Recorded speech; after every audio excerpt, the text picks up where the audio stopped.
우리 모두가 이제 잘 기억하는 것처럼 지난 몇 주간 동안에 계속해서 예수님께서 마태복음 5장 20절에서 말씀하신 서기관과 바리새인보다 더 나은 의, 이 의를 행하는 삶이 어떤 것인지에 대해서 우리가 살펴보고 있습니다. 예수님께서는 바리새인과 서기관들이 율법을 왜곡하여 그 본래의 의도를 훼손하였던 것을 오늘 본문까지 6번에 걸쳐서 너희가 이렇게 들었으나 나는 너희에게 이르노니 라는 이런 형식으로 말씀하시며 그들의 잘못된 율법 해석을 지적하셨습니다.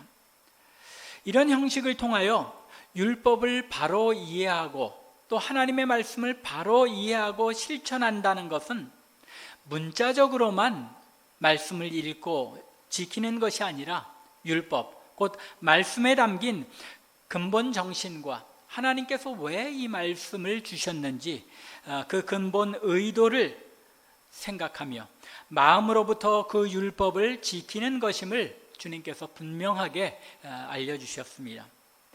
그래서 살인하지 말라는 계명을 지킨다는 것, 그것은 단순히 우리의 손으로 형제의 목숨을 끊는 그런 것이 아니라 형제를 미워하는 마음의 문제를 해결하는 것부터 시작해야 한다고 가르치셨습니다. 또 간음하지 말라는 계명 역시 음욕을 품고 여자를 바라보는 우리의 마음의 문제를 해결하는 것으로부터 시작하며 맹세하지 말라는 계명을 통해서는 다른 사람과의 관계 속에서 마음으로부터 우러나오는 친절한 말과 행동으로 우리의 일상생활에서 맹세가 필요 없는 그런 선한 삶을 살아낼 것을 강조하셨습니다. 더 나아가 눈은 눈으로 이는 이로 갚으라는 이 계명에서는 악한 자를 대적하지 말고 마음에 관용을 베풀어서 선으로 악을 이기는 삶을 살아내라고 가르치셨습니다. 즉 율법의 해석은 단순히 문자적으로 율법의 문구를 지키는 데 있는 것이 아니라 그 율법이 주어진 맥락을 마음으로 살펴서 실천하는 데 있는 것임을 우리에게 알려주신 것입니다. 오늘의 본문은 율법을 마음으로 해석하고 행하는 것에 대한 6번째, 즉 마지막 가르침인 동시에 5장을 마무리하는 가르침입니다. 오늘 본문이 20절부터 시작된 바리새인보다 더 나은 의를 행하는 하나님 나라 백성에 관한 가르침의 마무리라는 사실은 오늘 본문 47절의 말씀을 잘 생각해 보면 알 수 있습니다. 47절을 보면 또 너희가 너희 형제에게만 무난하면 남보다 더하는 것이 무엇이냐? 이방인들도 이같이 아니하느냐? 이 말씀은 오늘 본문의 하이라이트인 동시에 5장을 마무리하는 말씀입니다. 이 47절의 말씀에서 주님께서는 이방인을 가리켜 말씀하시는 것처럼 보입니다. 하지만 정작 이 말씀은 이방인들처럼 자기 형제들만 무난하는 바리새인들의 형태를 지적하는 것입니다. 또한 동시에 제자들을 향하여 너희는 이런 바리새인들과 또는 이방인들, 이 세상 사람들과 달라야 하지 않느냐고 강조하시는 것입니다. 너희는 달라야 한다. 너희가 더하는 것이 무엇이냐는 것입니다. 그러므로 무엇이 어떻게 달라야 한다고 말씀하시는 것인지 오늘 본문 말씀을 살펴보는 가운데 깨닫는 은혜가 함께하기를 간절히 바랍니다. 43절과 44절에서 주님께서는 이제 6번째 마지막으로 너희가 이렇게 들었으나 나는 너희에게 이르노니 라는 말씀을 하십니다. 그렇게 해서 바리새인과 서기관의 율법 해석에 나타난 그들의 율법 해석에 담겨있는 문제점을 지적하십니다. 바리새인들과 서기관들이 너희에게 내 이웃을 사랑하고 내 원수를 미워하라고 가르치는 것을 너희가 들었지만 그것은 율법을 올바로 해석하고 가르친 것이 아니라는 말입니다. 무엇이 잘못됐다는 것입니까? 그들의 가르침에 문제가 되는 것은 율법의 내용을 부분적으로 생략하는 동시에 또 이 율법이 담고 있지 않는 내용을 덧붙임으로써 이 율법의 말씀을 확장하고 있는데 그들의 문제가 있었습니다. 오늘 본문에 언급된 율법은 레위기 19장 18절의 말씀을 인용한 것입니다. 거기에 보면 원수를 갚지 말며 동포를 원망하지 말며 내 이웃 사랑하기를 내 자신과 같이 사랑하라. 나는 여호와니라 라고 말씀하셨습니다. 이 말씀에서 내 자신과 같이 사랑하라 라는 말씀, 즉 내 이웃을 사랑하되 나 자신을 사랑하는 것과 같이 사랑하라고 명하십니다. 얼마나 지극한 사랑의 명령입니까? 거리를 두지 말고 내 이웃을 내 몸과 같이, 너 자신과 같이 사랑하라는 것입니다. 그런데 유대인들의 율법 전통에서는 이 계명으로부터 내 자신과 같이라는 문구를 빼어버린 것입니다. 그리고는 내 이웃을 사랑하고 라고 말한 것입니다. 이 내 자신과 같이라는 말을 생략했다는 것, 그 사랑이 얼마나 진실한 사랑이어야 하는지를 나타내는 아주 중요한 표현을 생략함으로써 이 사랑의 정도를 낮추고 있다는 것입니다. 뿐만 아니라 원수를 미워하라는 문구를 덧붙임으로써 이 계명이 지닌 본래의 뜻을 왜곡했습니다. 18절 처음에 뭐라고 말씀하고 있죠? 원수를 갚지 말며, 원수를 갚지 말며라고 했는데 이것을 생략했을 뿐만 아니라 원수를 미워하라는 문구를 덧붙임으로써 이 율법이 원래 지닌 본래의 뜻을 왜곡하였다는 것입니다. 바리새인과 서기관들은 이 율법에서 말하는 이웃, 자신들의 이웃을 같은 민족 그리고 같은 신앙을 가진 동료 유대인, 그리고 더 나아가 나의 일가 친척을 가리키는 것으로 제안했습니다. 나의 이웃, 여러분들의 이웃은 누구입니까? 혹시 이 바리새인들과 서기관들처럼 내 이웃은 우리 같은 신앙을 가지고 있는 교우들, 또 내 가족 일가 친척들, 이 정도만이 내 이웃이라고 생각하고 있지는 않습니까? 그리고 그들은 이웃을 사랑하라는 말씀을 이웃이 아닌 자는 사랑하지 않아도 된다는 논리로 발전시켰습니다. 이 논리의 전개 방법이 유대인들의 예수님 당시에 유대인들의 논리 전개 방법이었습니다. 그래서 예수님께서도 마가복음에 보면 그렇게 말씀하시죠. 나와 함께하지 않는 자는 나를 대적하는 자들이다. 나와 함께하지 않는다는 것, 나와 동의하면서도 함께하지 않을 수 있는 것인데 언급되지 않는 것은 그 나름대로 의미를 가지고 있다고 생각해서 이 유대인들은 이웃을 사랑하라는 말을 근거로 해서 이웃이 아닌 자는 미워해도 된다라는 그러한 논리로 발전시켜 나갔던 것입니다. 거기에서 원수를 미워하라는 자리에까지 나아가게 된 것입니다. 그들은 원수를 미워하라는 가르침의 정당성을 하나님의 말씀에서 찾기는 했습니다.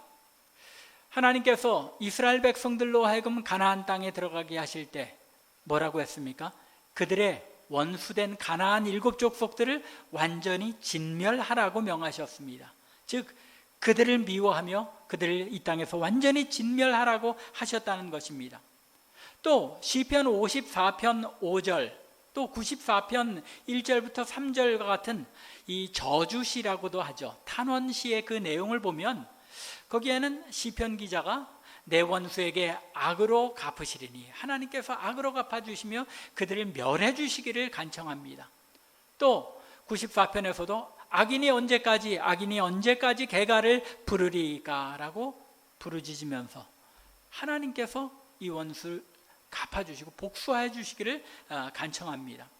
그런데 이런 내용에서 우리가 오해하지 말아야 할 것은 시편의 특성상 시편은 항상 제단에서 제물을 드리며 하나님을 예배하면서 사용되었던 찬양이죠.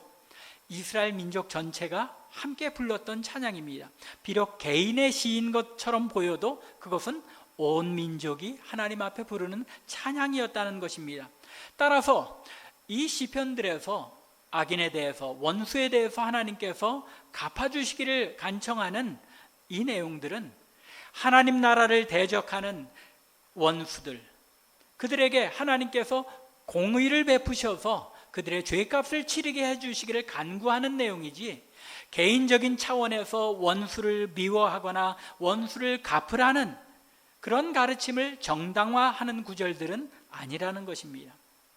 심판과 보복을 하나님께 맡기며 하나님께서 공의를 행하실 것을 호소하고 있는 것이지, 개인적인 증오심을 가지고 악인, 즉 원수를 미워하는 내용으로 보아서는 안 된다는 것입니다.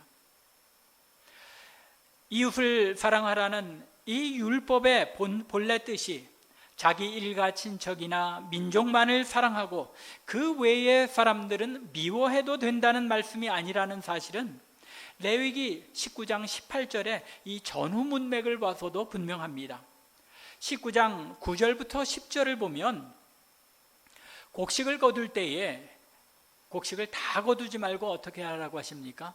떨어진 이삭도 줍지 말고 밭 모퉁이에 있는 것들은 그저 대충 남겨놓고 거두라고 말씀하십니다. 또 포도원의 열매도 다 따지 말고 떨어진 열매는 줍지 말라고 말씀하십니다. 왜 그렇게 명령하십니까? 가난한 사람들과 거류민들을 위하여 버려두라는 것입니다. 거류민이 누굽니까? 이스라엘 중에 거하는 이방인들입니다. 이스라엘 민족의 이웃이 아닌 자들입니다. 유대인들이 개만도 못하게 여겼던 이방인들에 속하는 것입니다. 내 민족, 내 일가 친척이 아닌 자에게도 긍휼을 베풀라는 이야기입니다. 또 그들에게 사랑을 베풀라는 말씀입니다. 더 나아가 34절의 말씀을 보면 너희와 함께 있는 거류민을 너희 중에서 나은 자같이 여기며 자기같이 사랑하라. 무엇으로 여기라는 말입니까? 이웃으로 여기고 형제로 여기라는 말과 같은 것입니다. 또 잠언 25장 21절 같은 말씀에서는 내 원수가 배고파 하거든 음식을 먹이고 목말라 하거든 물을 마시게 하라고 말씀하십니다. 잠언 25장 21절과 22절 보면 그리하는 것은 핀 숯을 그의 머리에 놓는 것과 일반이요 여호와께서 내게 갚아주시리라고 말씀합니다. 악을 미워하는 것과 악을 행하는 자, 곧 원수에 대해 하나님의 백성이 행하는 태도 사이에 분명한 구별이 있음을 알려주신 것입니다. 악한 행위, 악한 마음 자체를 미워하는 것과 그 악행을 저지른 사람, 그 사람을 미워하는 것과는 다른 문제라는 것입니다. 그리고 이 구별이 바로 주님께서 오늘의 율법의 말씀으로부터 강조하시고자 하는 내용인 것입니다. 그러면 그들의 잘못을, 유대 종교 지도자들의 잘못된 율법 해석, 그것을 바로잡으면서 주님께서 말씀하시고자 의도했던 것은 무엇입니까?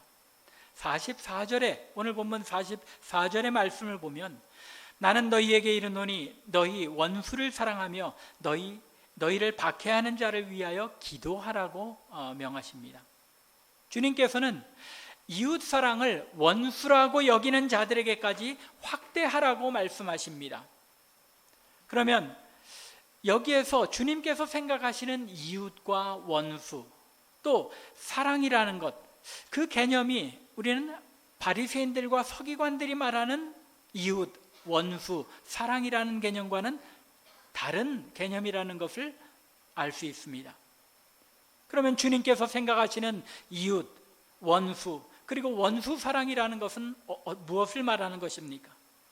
말씀드린 바와 같이 유대인의 율법 선생들, 즉 바리새인들과 서기관들은 이웃을 자기 민족과 친척 일가, 그리고 같은 신앙을 가진 자들만으로 제한하였습니다. 하지만 주님께서는 누구를 이웃이라고 말씀합니까? 이웃에 대하여 가장 주님께서 정확하게 표현하신 내용이 누가복음 10장에 나타나 있죠. 소위 우리가 알고 있는 선한 사마리아인의 비유입니다. 누가복음 10장 33절 이하에 보면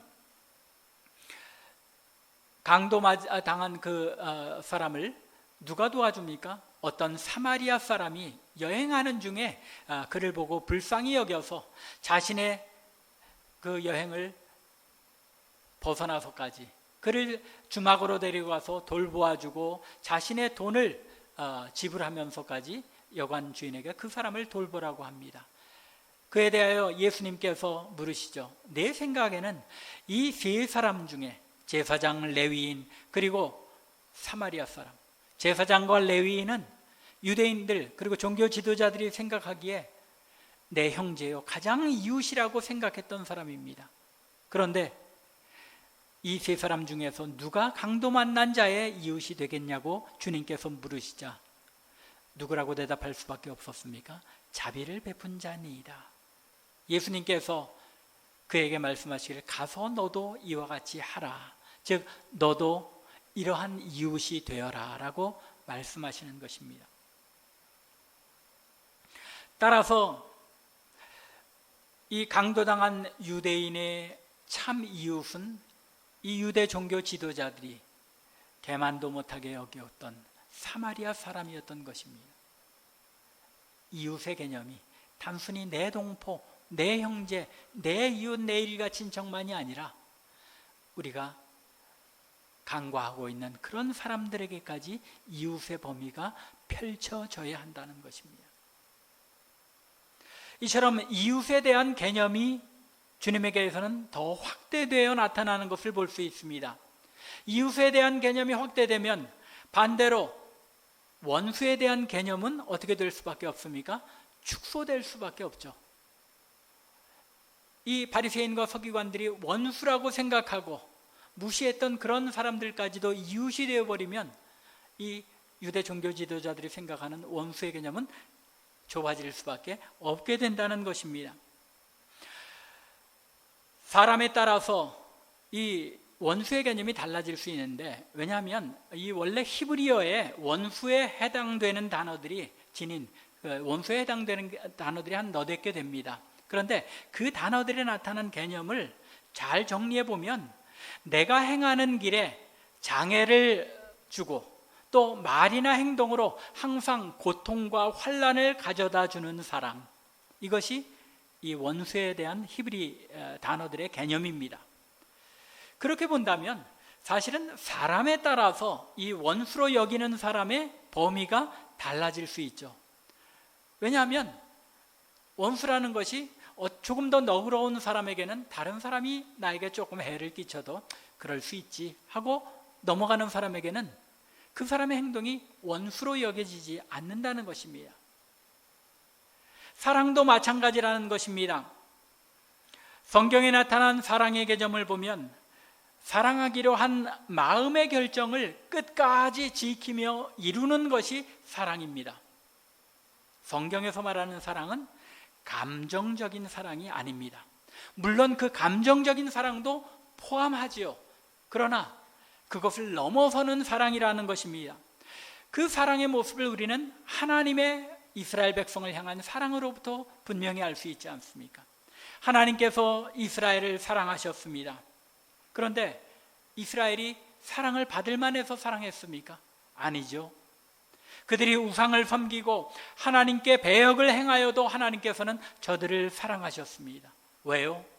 하나님께서 그들을 자기 백성으로 택하고 사랑하시기로 작정하셨기 때문에, 하나님께서 의지적으로 너는 내 것이다, 내가 너를 사랑한다고 작정하셨기 때문에 그 작정을 끝까지 의지적으로 이루어 가시는 것, 그것이 하나님의 진정한 사랑의 모습이라는 것입니다. 우리 그리스도인들의 사랑이 이런 사랑이 되어야 한다는 것입니다. 하나님의 그 사랑이 급기야는 어디까지 이릅니까?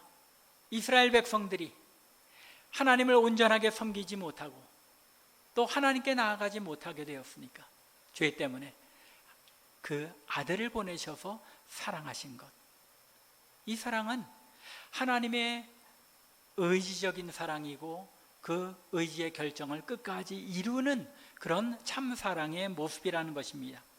그러므로 사랑이라는 것, 성도들에게 있어서도 사랑이라는 것은 내가 사랑하기로 의지적으로 작정한 그 의지적인 결정을 끝까지 지켜나가는 것입니다. 여러분들 남편과 아내가 사랑하는 것, 여러분들 수십 년 부부로 살아보니까 처녀 총각 때 연애할 때 갓 결혼했을 때의 뜨거운 사랑의 감정이 남아 있습니까? 아닙니다.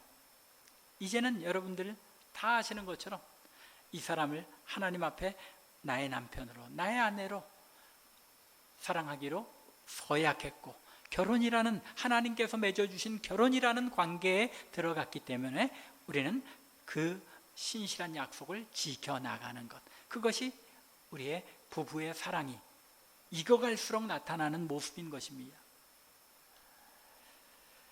이러한 사랑, 성도들이 의지적인 결단으로 사랑해내는 것, 이 사랑에는 그 대상에 따라서 표현 방식이 다르다는 것을 또 성경이 우리에게 알려줍니다. 우리가 착각하지 말아야 되는 것이 이겁니다. 사랑이라는 똑같은 단어인데 그 사랑을 어떻게 해야 되는 것인가는 대상에 따라서 달라지더라는 것입니다.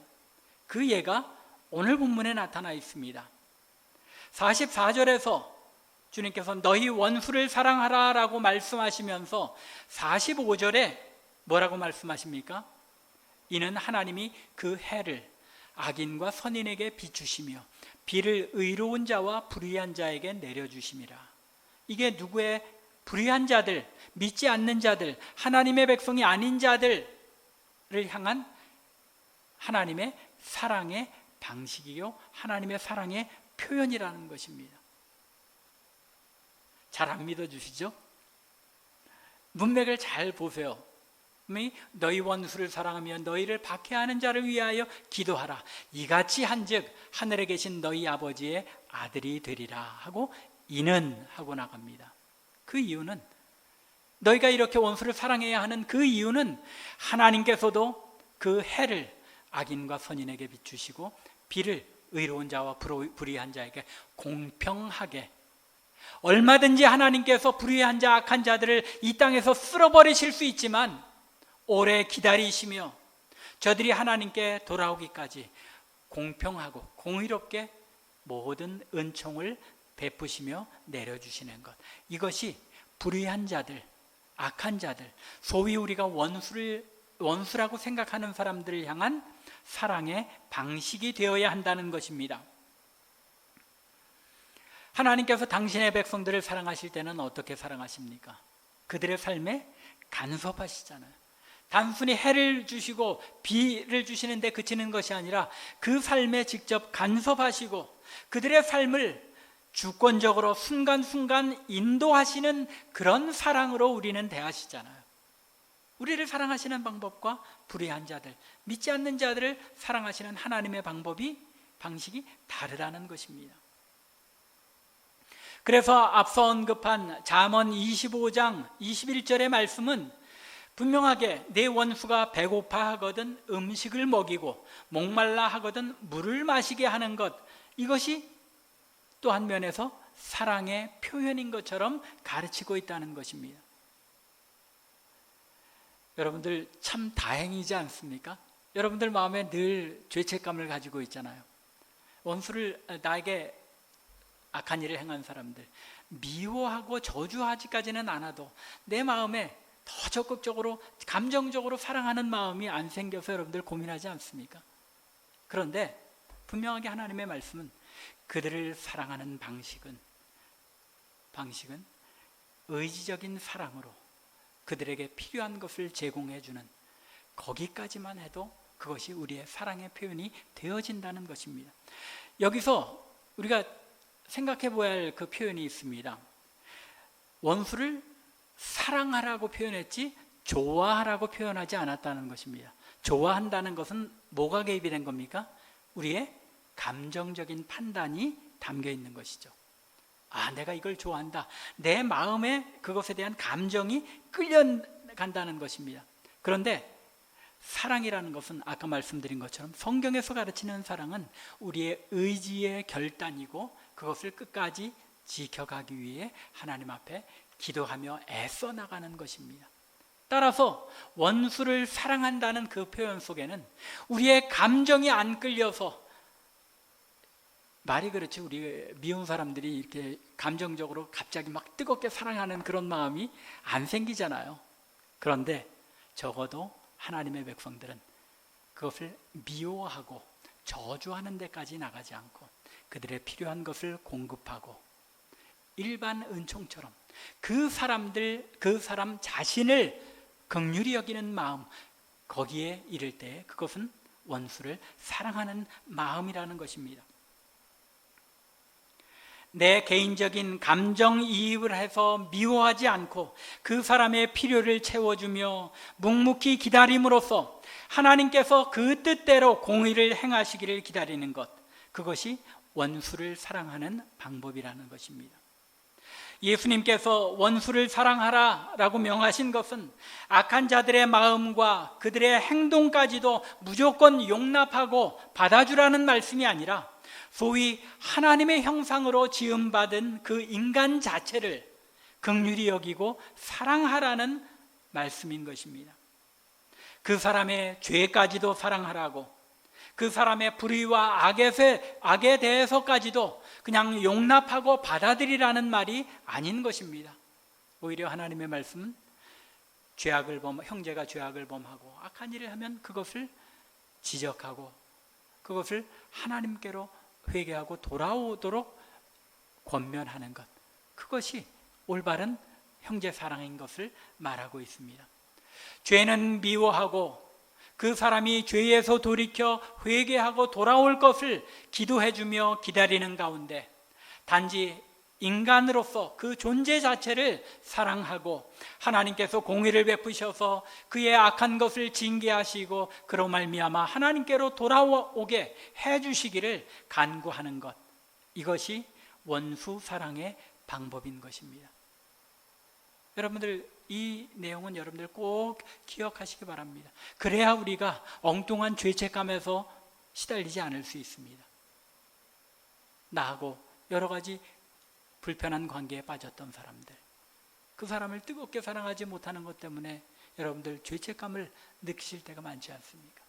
그런데 분명히 오늘 주님께서 말씀하신 바에 의하면 원수를 사랑하는 방법은 우리가 내 형제를 사랑하는 그 방법과는 다를 수밖에 없는 것을 분명하게 말씀하신 것입니다. 이러한 구별이 주님께서 명하신 원수를 사랑하라는 가르침 속에 담겨 있는 것입니다. 이렇게 원수를 사랑하라고 가르치면서 주님께서 강조하신 내용을 눈여겨보아야 합니다. 그 내용이 46절부터 48절에 나타나 있습니다.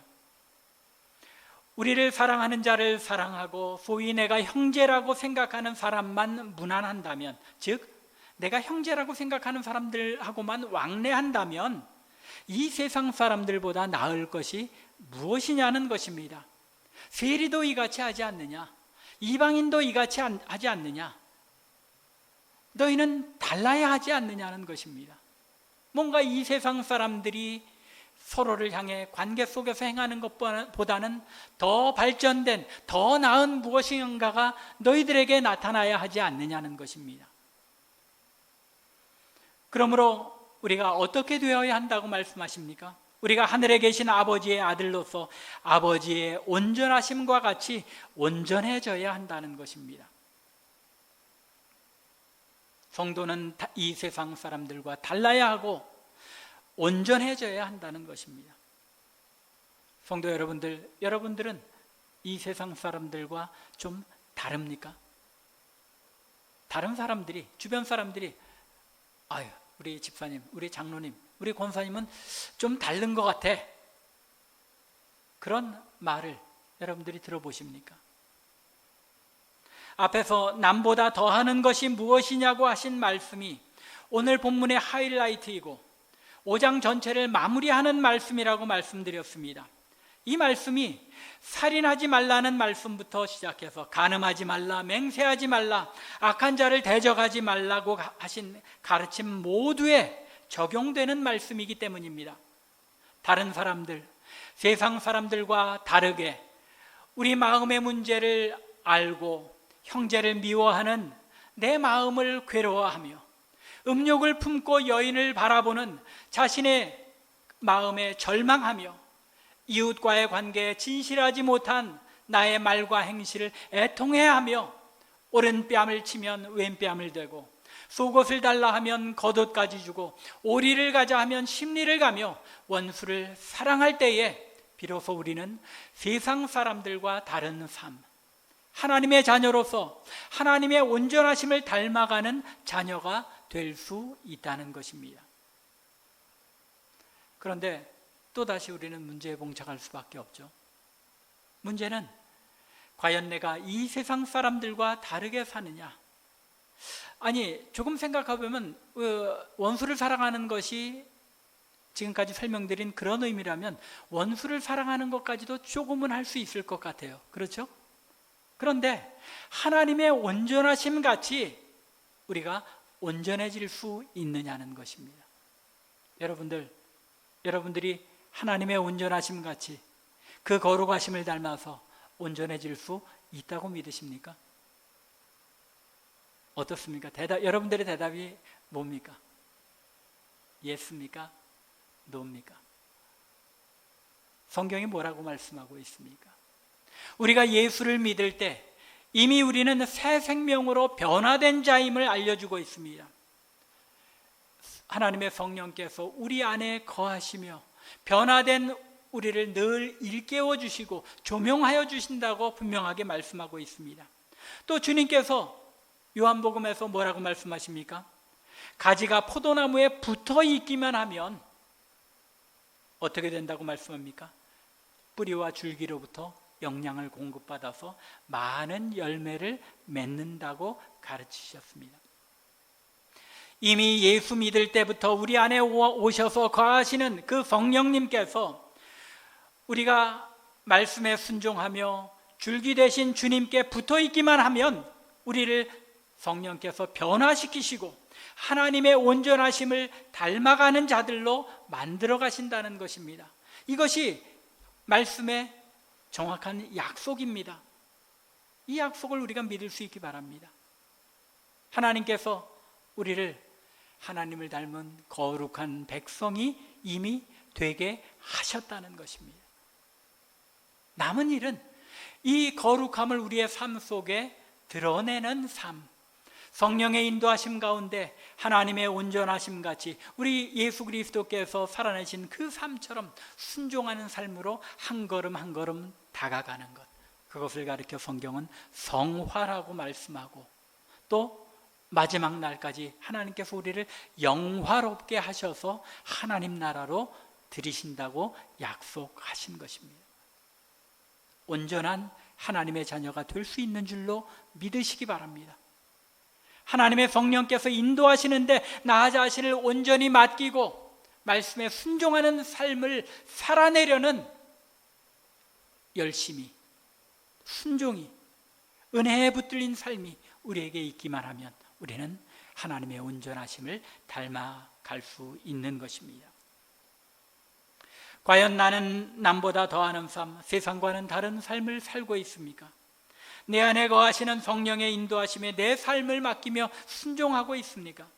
원수를 사랑하는 삶, 하나님의 온전하심을 닮아가는 삶은 성령의 인도하심에 주권적인 하나님의 은혜의 손길에 내 마음의 생각과 말과 행실을 맡길 때에 우리 가운데 성령께서 이루시는 삶인 것입니다. 간절히 원하기는 내 마음의 생각과 판단, 말과 행실, 나아가 내 삶의 모든 것을 하나님의 은혜의 손길과 성령의 인도하심에 맡기며 순종하는 가운데 세상 사람들과는 다르게 하나님 아버지의 온전하심을 우리의 삶에 이루어드리는 참빛교회 성도들 되기를 주님의 이름으로 간절히 축원합니다. 기도드리겠습니다.